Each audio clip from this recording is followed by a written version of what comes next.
Welcome back to Nath SuperCoach for 2024. This is the round 18 review. And as you can see by the score, 2,366 was a pretty good week. Fairly pleased with that. I've dropped 1,844 spots now into 10,879th for the season. So I'm very pleased with that. My goal, I think last video, was to get back in the top 10,000, and it looks like that's definitely possible, which is good. So that's still the goal, but if we can get inside the top 10,000, that'd be great. If we could even get inside the top 5,000, that would be good, but we shall see. All right, so 2 trades left till the end of the season. That's probably my biggest concern. With 4-ish rounds to go, I think it is 4, so 5 to round 23, 5. So could even be another one. We shall see. May have miscounted, more than likely have. Anywho, let's have a look at how the side went, and then we'll talk about potential if I use my trades this week, or if there's anyone desperately that I need to get. So Sheasel 75, 10 out of 11 league matchups. Pretty happy with that. Nicely done. Keep it up. I will try. Okay, so Sheasel 75, Dacos 89. Needed a bigger VC score, obviously, so I didn't take that. Whitfield 113. Ryan 98.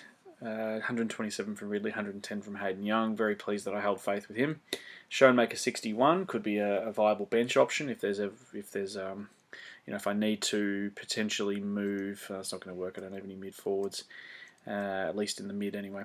So anyway, good coverage if we need. Bontempelli went and put him as the captain, only 108. Probably expected a little bit more as a captain score. Was going to go between Bont or Merritt. That's who I was deciding between. So obviously made the right call there, even though it wasn't a great captain score. Butters 120, happy with that. 142 from new recruit Errol. Really pleased with that. I've wanted to hold him basically all year. Haven't been able to get him in until this week. Just there's been more spot fires than you can imagine. So very pleased that I've got Goulden in. Merritt's 82, bit of a down week. Walsh 95, Rosie 105. He was just too good to pass up at his price, so I picked him up. And the carnage that could have been this week. Jack Steele 99 and Clayton Oliver 100. Now he was on about -1, I think, at quarter time, or 10, or some ridiculous score. He was on -1 halfway through the first quarter, and then about 10 at quarter time. I thought, oh, what have I done? Oh geez, Oliver was the move that I needed to make. But he got to 100, so we're happy with that. Tukes obviously got to go. That's too much money to hold on the bench. But who he goes to is the question. What do I need? So I didn't hold Gawn. So if anyone didn't see the news, we basically had Isaac Heeney, Gawn. Who else was there that was out? There was another big name. Rankine. And there was another one too that I'm forgetting. So it was carnage this round to try and get 22 on the park and not cop a donut. So anyway, I had to move some things. Traded Gawn, moved Jackson up from the forward line into the ruck with Marshall, and so that allowed me to get 22 on field. So ideally, if I had more trades, I'd be changing one of these two. I probably could go Marshall up, but I think Jackson's probably the one you'd move if you're wanting to get an R2, even just to bring him back down here. So yeah, 107, 116.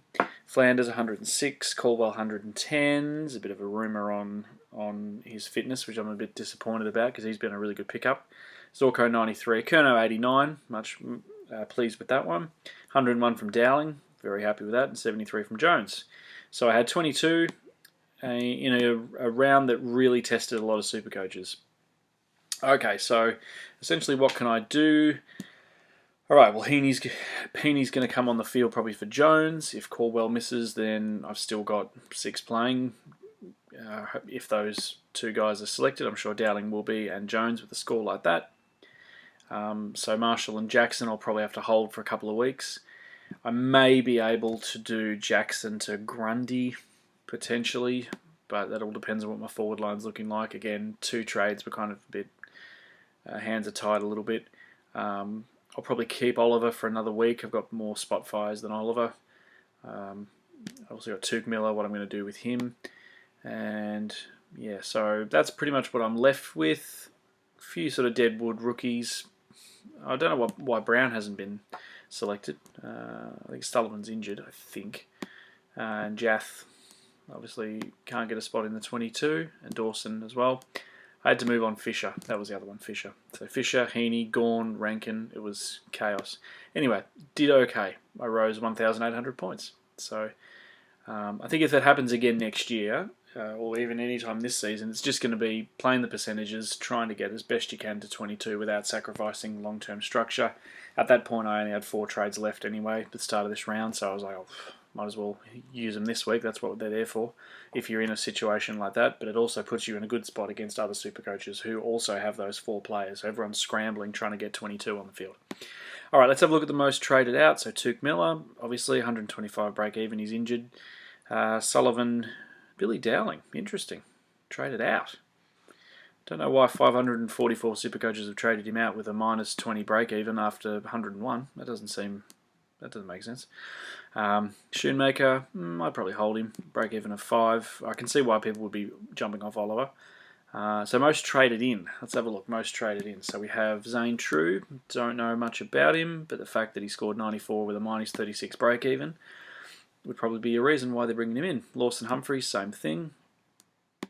Lockie Neal just gets it done. 674. It's a lot for him, but if he keeps dishing out that each week, then you could arguably say he's worth it. Filippo from St Kilda, minus 59 break even. Okay.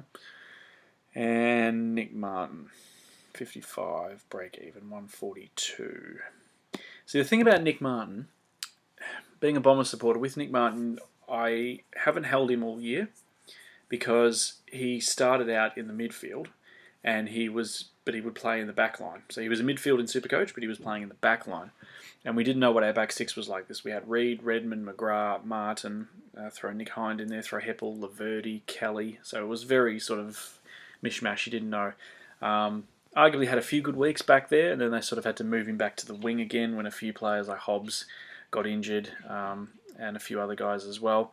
And now we've moved him forward, which is probably, I think, his ideal position, that high half forward kind of role who can go forward and kick a couple of goals, which he did, and he gets 142.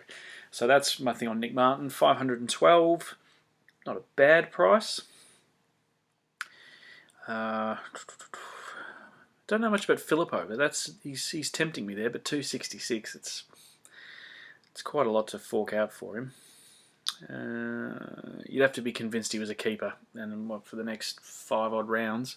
And 1,347 super coaches have brought him in this week. So that's kind of where things sit at the moment for round 19 preview. So let me know how you're going in the comment section, if you're still going for overall, if you're playing for leagues, if your focus is turned towards beating your mates in the leagues. But yeah, I'll talk to you soon. Take care.